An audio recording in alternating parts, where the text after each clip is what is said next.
Japan is a crazy place and has brought the world many amazing and bizarre games. Some so odd, they aren't even marketed to Western gamers. It's wacky stuff like this that makes us love Japan. Join us on our 3-city quest, searching for all things weird, wild, and wonderful that Japan has to offer. On the road with Qore. In our first episode, we visit Osaka, home to game development titan Capcom, maker of huge franchises like Street Fighter, Lost Planet, Resident Evil, and Dead Rising, just to name a few. But it's also the 3rd largest city in Japan, and we wanted to see what other magical things it has to offer. From architecture to food to the truly bizarre, join us as we get to know Osaka. After spending a day wandering around by foot, we quickly learned that the subway is the way to get around. Stuff yourself into a cart, and before you know it, you'll be at your destination, heading out to the great beyond. If the subway isn't your thing, we found the next most popular way to get around. Yep, you guessed it, bikes.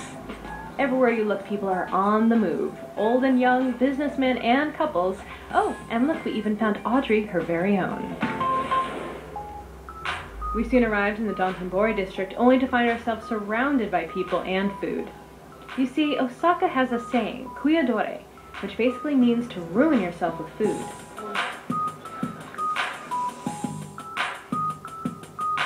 With all that was presented before us, we decided to take that saying to heart. First up, octopus balls. Otherwise known as takoyaki, these tasty little treats are made in the forms of little balls of dough mixed with cheese and, of course, octopus. This is my 4th time in Japan, and I've never had octopus balls before. Never had takoyaki, and Osaka is famous for it. And so I'm glad I finally get my chance to dig in. If you're not into more exotic foods, you can always fall back to kushiyaki, basically a deep-fried kebab on a bamboo stick. You can get many types, ranging from meats to cheeses and even lotus root. There are a ton of foods to indulge yourself in, but in the end, we all need a good dessert to finish things off right.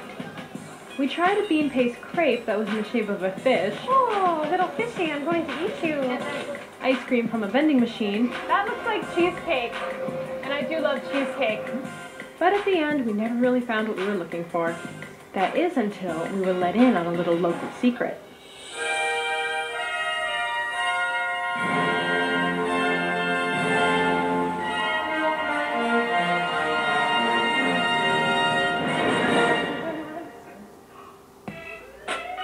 This monstrosity here is what they call dekamori.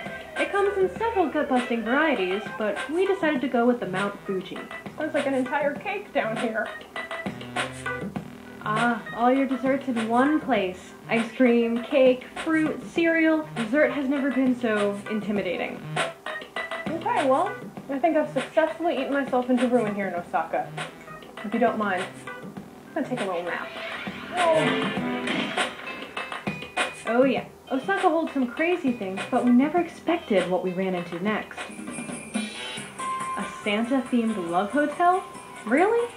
For those of you that don't know, a love hotel is a little place where couples can discreetly go and, well, you get the picture. You see, Christmas to the Japanese is marketed more like what we know as Valentine's Day. Yeah, you heard me right. Alright, so here's our selection of rooms. There's varying price levels. All you have to do is push the button, just head over to your room. You don't have to talk or see anybody. Total privacy. Yes, yes.